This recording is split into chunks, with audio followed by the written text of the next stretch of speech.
The next lowercase letter that we're going to learn is also another magic C letter. We're going to learn the capital S versus the lowercase s.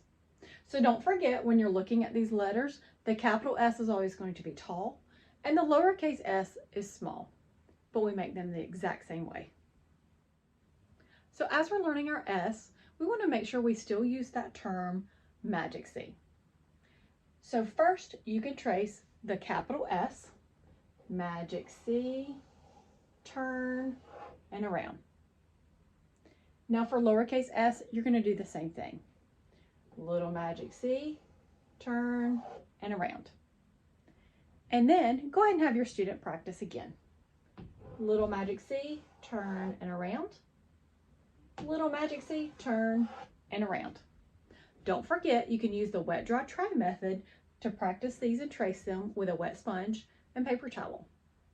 Then you can also practice them on paper. Don't forget to subscribe to the Handwriting OT for more tips and tricks and see what letter comes next.